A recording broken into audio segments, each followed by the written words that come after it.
اعوذ باللہ من الشیطان الرجیم بسم اللہ الرحمن الرحیم الطلاق مرتان فامساک بمعروف او تسریح باحسان صدق اللہ العظیم۔ پچھلی نشست میں جو مضامین آئے تھے ان میں سے ایک کے بارے میں مجھے احساس ہوا کہ میں نے ایک بات شروع کی تھی لیکن نامکمل رہ گئی۔ آیت الاختلاف کے بارے میں نے عرض کیا تھا کہ وحدت ادیان کے فلسفے کا ایک جز صحیح ہے، ایک غلط ہے۔ صحیح جز کی وضاحت تو ہو گئی کہ یہ تمام جتنے بھی دنیا میں مذاہب ہیں اور دین ہیں یہ سب اسی دین حق سے نکلی ہوئی شاخیں ہیں۔ دین حق سے پگڈنڈیاں مڑی ہیں، صراط مستقیم سے پگڈنڈی مڑی ہے، کوئی بہت دور نکل گئی اور اس کا یوں سمجھیے کہ پہچانی ہوئی صورت بھی پہچانی نہیں جاتی، اتنی دور ہو گئی کہ اس کا اس دین حق کے ساتھ اب کوئی رشتہ نظر ہی نہیں آتا۔ کچھ اتنے دور نہیں ہوئے، قدرے قریب رہے، لیکن سب کی بنیاد ایک ہے۔ ظاہر بات ہے کہ حضرت آدم کی نسل سے بات شروع ہوئی ہے، حضرت آدم کی اولاد ایک ہی امت تھی۔ یہ تفرقے جو بھی ہوئے بعد میں ہوئے ہیں۔ تو وحدت ادیان اس اعتبار سے صحیح ہے کہ دنیا میں تمام ادیان، تمام نظام، تمام مذاہب جو ہیں وہ در حقیقت ایک ہی دین حق کی بگڑی ہوئی شکلیں ہیں، بدلی ہوئی شکلیں ہیں، لیکن اسی سے نکلی ہوئی شاخیں ہیں جنہوں نے شکلیں اپنی بدل لی ہیں۔ غلط حصہ یہ کہ اب جو یہ سب کچھ موجود ہے ان کو ایک کہنا یہ جہالت ہے۔ اب ان کو ظاہر بات ہے کہ ان کی شکلیں اتنی ہو چکی ہیں مختلف ایک دوسرے سے، اور اتنی ان میں تحریفات ہو چکی ہیں، اتنا تغیر و تبدل ہو چکا ہے کہ اب ان کو ایک کہنا موجودہ شکل میں یہ در حقیقت فتنہ ہے اور جہالت ہے۔ دوسری بات جو آخری مضمون آیا تھا 28ویں رکوع میں، دیکھیے اس کی ایک تمہید ہے، وہ سمجھ لیجئے۔ انسانی تمدن کا اہم ترین اور بنیادی ترین مسئلہ کیا ہے تمدن کا؟ ایک ہے انسانی زندگی کا مسئلہ۔ انسانی زندگی کا سب سے پہلا مسئلہ وہی ہے کہ جو حیوانی زندگی کا بھی ہے، اپنی مادی ضروریات، پیٹ کھانے کو مانگتا ہے، سب سے پہلے یہی ہے، اس میں کوئی شک نہیں۔ لیکن اس کے بعد جب دو انسان ملتے ہیں اور اس سے تمدن شروع ہوتا ہے، اس کا سب سے بڑا مسئلہ ہے انسان کی شہوت۔ اللہ نے دو جنسیں بنا دی ہیں، مرد ہیں، عورت ہیں، اور ان دونوں کے درمیان تعلق سے نسل آگے چلتی ہے۔ اب اس معاملے کو کیسے ہارنس کیا جائے، کیسے منظم کیا جائے، یہ جذبہ بہت پوٹنٹ ہے۔ جو فرائڈ نے کہا ہے، بس وہ یوں سمجھیے کہ ذرا زیادہ مرچ مسالہ لگا دیا، ورنہ اس میں کوئی شک نہیں کہ یہ بہت ہی پوٹنٹ جذبہ ہے انسان کا۔ انسٹنکٹ جو ہے، سیکس کا انسٹنکٹ، وہ بہت مضبوط ہے، بہت قوی ہے۔ لیکن جو شے جتنی قوی ہو اتنا ہی اسے پھر، جو گھوڑا جتنا منہ زور ہو اتنا ہی اس کو لگام دینا جو ہے وہ آسان نہیں ہوتا، اس کے لیے پھر مشقت کرنی پڑتی ہے۔ تو اب اگر تو اس سیکس کو اوپن کر دیا جاتا، کھلا سیکس، فری سیکس، آج کل یہ لفظ استعمال ہوتا ہے، فری سیکس، کیوس ہوتا، تمدن میں فساد ہو جاتا۔ اس کے لیے شادی کا معاملہ کہ ایک عورت کا ایک مرد کے ساتھ رشتہ رہے، سب کو معلوم ہو کہ یہ اس کی بیوی ہے، یہ اس کا شوہر ہے، تاکہ اس طریقے سے نسب کا معاملہ بھی چلے اور ایک خاندانی ادارہ وجود میں آئے۔ ورنہ تو خاندانی ادارہ بس کیسے وجود میں آئے گا؟ فری سیکس میں تو خاندانی ادارہ وجود میں آ ہی نہیں سکتا۔ تو شادی کا، نکاح کا یہ رشتہ جو ہے یہ اللہ تعالیٰ نے اختیار کیا اور یہ انسانوں کو سکھایا۔ اب اس میں مرد اور عورت کیا بالکل برابر ہیں؟ اس سے بڑی حماقت کوئی نہیں، اس لیے کہ کسی بھی ادارے کے دو برابر کے سربراہ نہیں ہو سکتے۔ اتنی موٹی بات ہے کہ اگر آپ کسی ایک محکمے کے دو ڈائریکٹر بنا دیں، بات غلط ہو جائے گی، خراب ہو جائے گی۔ ایک ڈائریکٹر، مینیجنگ ڈائریکٹر، دوسرے 10 ڈائریکٹر بنا دیجیے آپ، لیکن اوپر ایک ہوگا، جنرل مینیجر ایک ہوگا، ڈپٹی مینیجر 10 رکھ دیجیے۔ ہر ادارے میں اگر نظم قائم کرنا ہے تو ایک اوپر ٹاپ پر ہونا چاہیے۔ لہذا جب ایک مرد اور ایک عورت، مرد اور عورت انسان ہونے کے ناطے بالکل برابر ہیں، ایک ہی باپ کے نطفے سے بیٹا بھی ہے، بیٹی بھی ہے، ایک ہی ماں کے رحم میں بھائی نے بھی پرورش پائی ہے اور بہن نے بھی، اس اعتبار سے وہ برابر ہیں۔ شرف انسانیت میں، نوع انسانی کی حیثیت سے، human dignity and honour, they share both equally, absolutely equally. لیکن جب ایک مرد اور ایک عورت مل کر خاندان کے بنیاد رکھتے ہیں تو اب یہ برابر نہیں رہے۔ جیسے انسان سب برابر ہیں، لیکن چپڑاسی اور افسر برابر نہیں ہے، اس کے کچھ اور اختیارات ہیں، اس کے کچھ اور اختیارات ہیں، اس کے کچھ اور فرائض ہیں، اس کے کچھ اور فرائض ہیں۔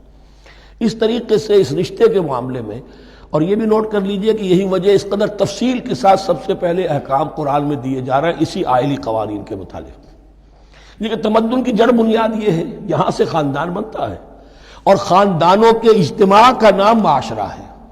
خاندان کا نظام، اب ہمارا پاکستانی جو معاشرہ ہے، اگر ہماری 14 کروڑ تعداد ہے اس وقت، 7 افراد ایک خاندان کے اگر آپ شمار کر لیں تو آپ سمجھیے اتنے خاندان ہماری دنیا میں اس وقت موجود ہیں، 2 کروڑ خاندان ہیں، ان خاندانوں پر مشتمل ہے۔ خاندان کا ادارہ مستحکم ہوگا، معاشرہ مستحکم ہو جائے گا۔ خاندان کے ادارے میں صلاح ہوگی، فلاح ہوگی، معاشرے میں صلاح و فلاح آئے گی۔ وہاں فتور ہوگا، فساد ہوگا، بے چینی ہوگی، ظلم ہوگا، ناانصافی ہوگی، وہاں کنفلکٹس ہوں گے، میاں اور بیوی میں جو ہے جھگڑے ہو رہے ہوں گے تو اولاد کی تو جو ہے پھر وہاں تربیت صحیح نہیں ہو سکتی، ان کی تربیت میں منفی چیزیں شامل ہو جائیں گی۔ تو یہ ساری چیزیں جس کی وجہ سے بڑی تفصیل سے قرآن مجید میں احکام دیے گئے ہیں آئلی قوانین، ان میں جہاں تک یہ معاملات ہے، طلاق کا معاملہ ہے، اس میں برابر نہیں ہے۔ شادی کرنے میں عورت کو بھی حق ہے، وہ شادی سے انکار کر دے، جبر نہیں کیا جا سکتا۔ ایک مرتبہ وہ نکاح میں آ گئی ہے تو اب شوہر کا پلڑا بھاری ہے، شوہر اسے طلاق دے سکتا ہے، اگر ظلم کے ساتھ دے گا اللہ کے ہاں جواب دہی کرے گا اور پکڑ ہو جائے گی، لیکن اختیار ہے۔ وہ خود طلاق نہیں دے سکتی، البتہ طلاق حاصل کر سکتی ہے، خلا جسے ہم کہتے ہیں، وہ عدالت کے ذریعے سے، بڑوں کے ذریعے سے، رشتہ داروں کے ذریعے سے خلا کرے، لیکن طلاق دینے کا حق اس کو برابر نہیں ہے مرد کی طرح۔ اسی طرح اگر ایک طلاق دی تھی مرد نے اور اب یہ عدت پوری نہیں ہوئی ہے، وَبَعُولَتُهُنَّ أَحَقُّ بِرَدِّهِنَّ، اب وہ کہے تو نے طلاق دے دیا، میں تیرے گھر میں بسنے کو تیار نہیں ہوں، نہیں، اختیار مرد کا ہے، عدت کے اندر 3 مہینے کے اندر وہ اس کو واپس لے سکتا ہے، اس کو طلاق رجعی کہتے ہیں۔ یہ تمام چیزیں ایسی ہیں کہ بہرحال خواتین کو اچھی نہیں لگتی، اور آج کی دنیا میں تو جو یہ مرد و عورت کی مساوات کا سلسلہ ہے، یہ شیطان کا سب سے بڑا فلسفہ اور معاشرے میں فساد اور گندگی پیدا کرنے کا اس کا سب سے بڑا ہتھیار ہے۔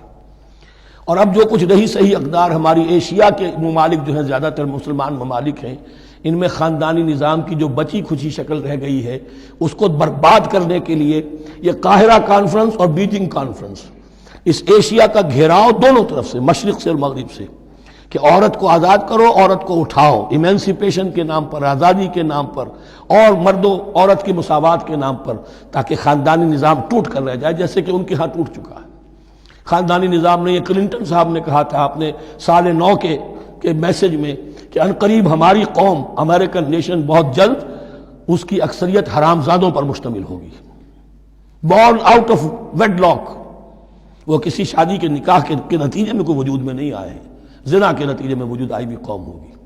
1 پیرنٹ فیملی رہ گئی ہے، ماں ہی باپ ہے اور وہی ماں ہے، اور وہ دونوں وہ جانتے ہی نہیں۔ اب وہاں بڑی ایک مہم اٹھ رہی ہے کہ ہر انسان کا حق ہے کہ اسے معلوم ہو کہ میرا باپ کون ہے۔ وہاں تو بہت سے لوگ پتہ ہی باپ کون ہے میرا، کیا پتہ۔ یہ تباہی ہے جو اس معاشرے پر آ چکی ہے، اور ہمارے ہاں بھی لوگ اسی معاشرے کی نقالی پر چل رہے ہیں۔ اور یہ نظریہ مساوات مرد و زن جو ہے یہ بہت ہی یوں سمجھیے کہ تابناک اور بہت اچھے الفاظ کے ساتھ سامنے آ رہا ہے۔ البتہ اس کا دوسرا رخ بھی ہے، اسلام نے عورت کو جو حقوق دیے ہیں بدقسمتی سے ہم مسلمانوں نے وہ بھی ان کو نہیں دیے۔ اس کی وجہ یہ ہے کہ ہمارے اوپر ہمارا ہانٹ کر رہا ہے ہمارا ہندوانہ پس منظر۔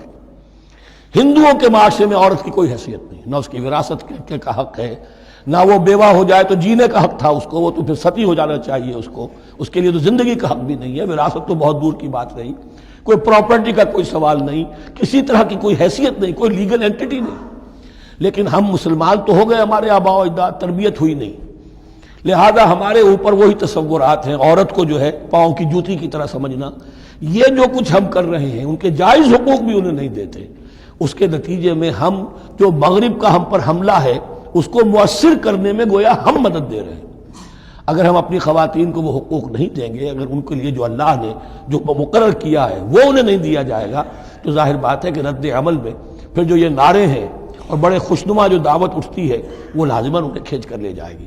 تو اس طرف بھی خیال رکھیے، اور ہمارے ہاں دیندار گھرانوں میں خاص طور پر یہ بات ہوتی ہے، اس کو سمجھنا چاہیے کہ عورتوں کے کیا حقوق ہیں، ان کی دلجوئی کتنی کرنی چاہیے۔ حضور نے کیا فرمایا ہے؟ تم میں سے بہترین لوگ وہ جو اپنے گھر والوں کے لیے اچھے ہوں، بہترین لوگ وہ ہیں، ان کے حقوق کا لحاظ ہو، ان کے ساتھ سلوک ہو، ان کی دل جوئی ہو، ان کے احساسات کا بھی پاس کیا جائے۔ البتہ جہاں شریعت کا اور دین کا معاملہ آ جائے، نتھنگ ڈوئنگ، سیدھی سیدھی بات، یہ تلوار کی طرح آپ ننگے ہو جائیں اس وقت کہ یہ معاملہ دین کا ہے، اس میں میں تمہاری کوئی رعایت نہیں کر سکتا، ہاں میرے معاملات کے اندر جو بھی تم چاہو میں نرمی کروں گا، یہ ہو سکتا ہے۔ بس اس کو ذہن میں رکھیے، یہ کڑوی گولی ہے۔ وَلَهُنَّ مِثْلُ الَّذِي عَلَيْهِنَّ بِالْمَعْرُوفِ وَلِلرِّجَالِ عَلَيْهِنَّ دَرَجَةٌ۔ اب درمیان کے الفاظ کو تو جدید جو ہمارے ہیں دانشور وہ لے لیتے ہیں، اوپر کا نہیں دیکھتے کہ بَعُولَتُهُنَّ أَحَقُّ بِرَدِّهِنَّ، برابری کہاں رہی؟ شادی کرتے ہوئے برابری ہے، عورت کہہ سکتی میں شادی نہیں کرتی، شادی نہیں ہوگی، اس وقت برابری ہے، دونوں کی رضامندی سے شادی ہوگی، یہ برابری ہے۔ لیکن جب ایک مرتبہ بیوی بن گئی اب برابر نہیں ہے۔ اب یہ فلسفہ جا کر پوری طرح بیان ہوگا سورہ نساء میں، اور رجال قوامون علی النساء، یہ بات پھر وہاں آئے گی۔ اس کی تمہید ہے یہ کہ یہ کڑوی گولی ذرا خواتین کے حلق سے اترنی شروع ہو جائے۔ وَبَعُولَتُهُنَّ أَحَقُّ بِرَدِّهِنَّ، اور اسی طریقے سے وَلِلرِّجَالِ عَلَيْهِنَّ دَرَجَةٌ۔ البتہ اللہ نے جو ذمہ داریاں عورت کے حوالے کی ہیں، جس طرح کے اس کے فرائض ہیں ویسے ہی اس کے حقوق بھی ہیں، یہ ہے جو بات کہی جا رہی، لَهُنَّ مِثْلُ الَّذِي عَلَيْهِنَّ بِالْمَعْرُوفِ۔ اور یہ دنیا کا وہ اصول ہے کہ responsibilities and privileges they go together۔ کہیں آپ کا اگر ذمہ داری زیادہ تو حقوق اور اختیارات بھی زیادہ ہوں گے، ذمہ داری بہت ڈال دی، حقوق و اختیارات اتنے ہیں نہیں، آپ ذمہ داری ادا نہیں کر سکتے۔ جہاں ذمہ داری کم ہوگی وہاں حقوق و اختیارات بھی کم ہوں گے، یہ دونوں چیزیں پروپورشنیٹ چلتی ہیں۔ صدق اللہ العظیم۔